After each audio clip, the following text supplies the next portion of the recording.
Selebtuber setelah lama memendam diam, Sarwenda akhirnya angkat bicara. Mantan istri Ruben Onsu itu membahas satu persatu berbagai isu yang terus menghantui sejak rumah tangganya berakhir. Mulai dari komentar soal cara mengasuh anak, isu debt collector, tuduhan memakai buzzer, fitnah pesugihan yang menyeret nama almarhum ayahnya, hingga kedekatannya dengan Betran Peto atau Onyo. Tak sedikit netizen yang penasaran, apakah klarifikasi Sarwenda kali ini mampu menghentikan semua spekulasi atau justru akan membuka babak baru dalam polemik yang selama ini terus bergulir. Sejak resmi berpisah dari Ruben Onsu, kehidupan Sarwenda memang tidak pernah lepas dari perhatian publik. Bukan hanya soal hubungan dengan mantan suaminya, tetapi juga mengenai cara dirinya mengasuh ketiga anak mereka. Dalam podcast tersebut, Sarwenda mengaku tidak pernah membatasi pertemuan Ruben dan anak-anaknya, walaupun seringkali chatnya tidak dibalas oleh Ruben. Bahkan saat Ruben ganti nomor telepon pun Sarwenda tidak mengetahuinya.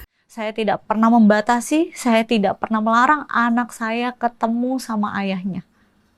Karena bagaimanapun, saya punya cerita dengan dia. Gitu. Saya usaha, saya tanya, gitu. Tapi tidak ada respon. Jadi saya juga bingung harus kayak gimana. Akhirnya dilempar ke pengacara. Dan kadang-kadang dilempar ke anak. Dan anak-anak kan ya masih anak-anak, ada kadang jam waktu mereka pegang handphone dan tidak gitu loh.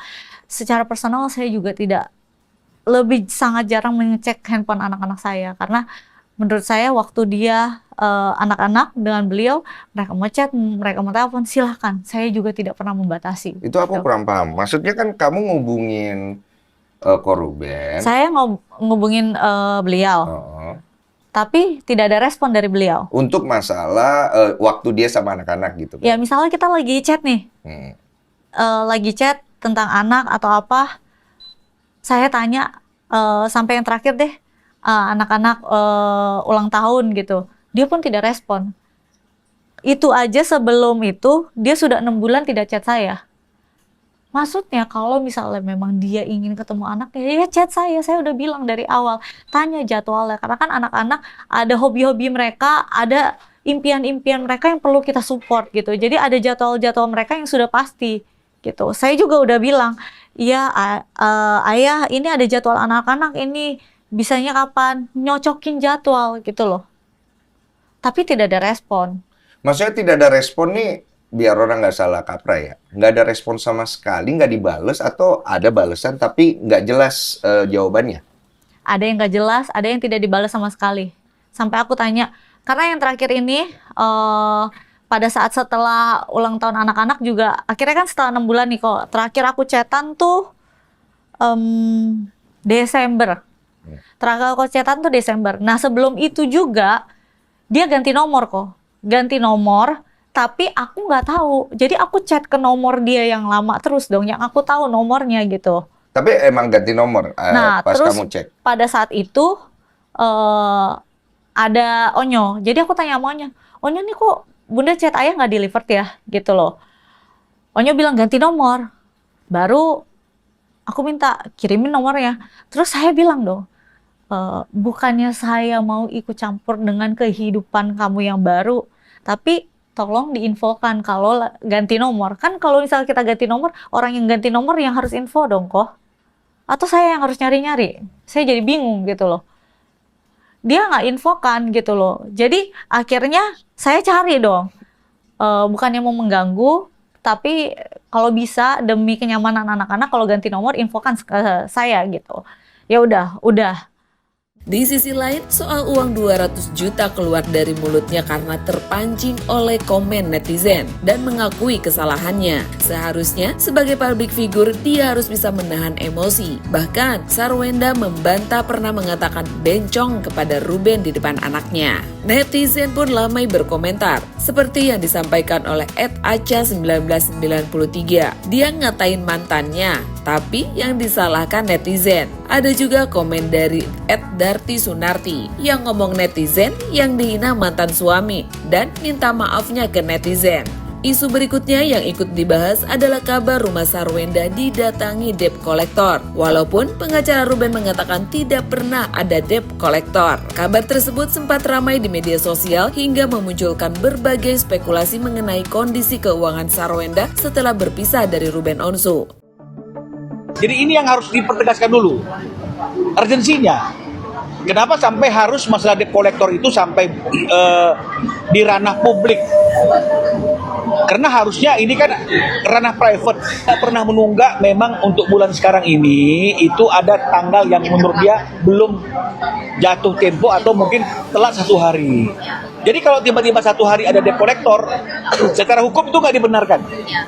Kalaupun memang sudah waktunya debt collector datang, harusnya debt collectornya diinformasikan kemana dia harus datang sesuai dengan pemesanan.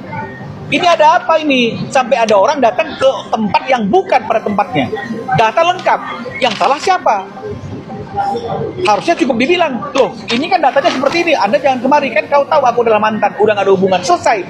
Kenapa ini menjadi suatu hal yang dibesar-besarkan dan di-framing? Sampai didramatisasi. Selain itu, Sarwenda juga menjawab tuduhan lain yang tidak kalah ramai, yakni soal penggunaan buzzer.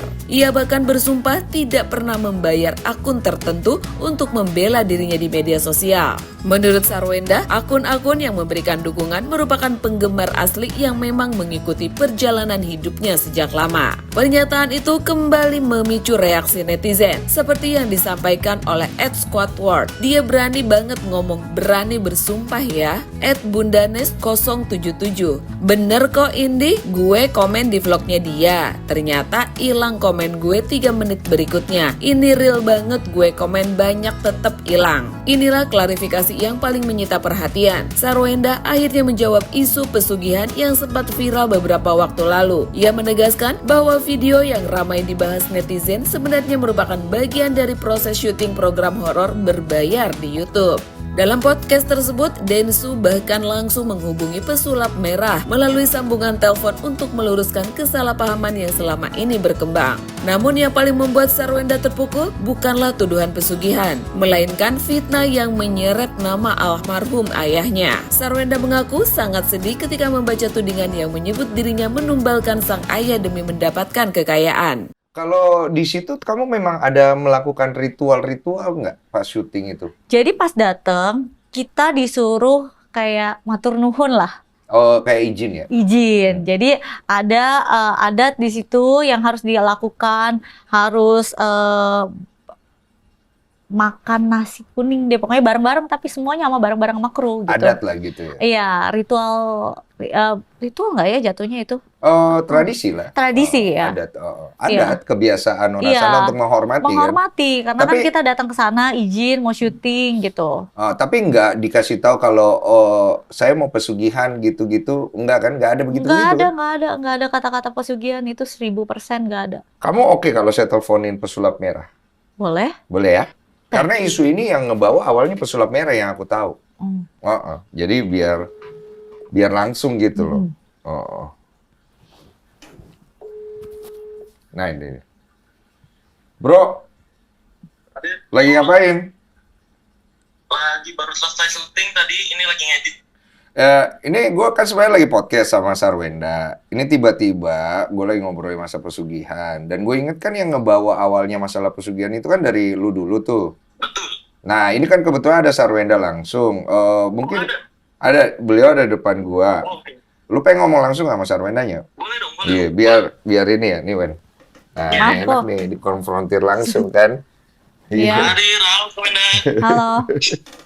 Nah, jadi gimana sebenarnya faktanya tuh menurut kuncinya kan kalau kemarin saya tegesin kalau di konten-konten YouTube sebelum saya pada kuncinya bilang Sarwenda yang pernah kesini, cuma kan jadi simpang siur tuh.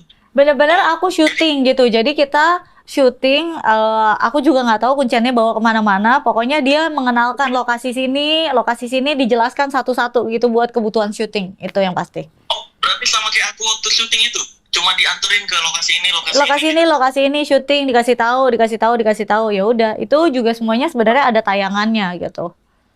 Udah setelah itu saya nggak pernah ke situ lagi sama sekali. Tayangannya masih ada sampai sekarang. Tayangannya itu kebetulan program dari MOP ya, KBP. Jadi saya personally nggak ada gitu. Saya tanya Jordi pun nggak ada. Di YouTube-nya ada? Di YouTube-nya nggak ada karena itu tiket berbayar. Tapi baik. The Lost World. Tapi ini apa? Ada fans-fans yang ngirimin aku bukti-bukti. Waktu itu aku juga sempat posting sebenarnya. Gitu. Jadi kayak ada teaser kan. Nah, teaser itu kan ada di medsosnya. Nah, teasernya ada. Oke, berarti yang diucapkan kuncennya ritual itu nggak pernah ya?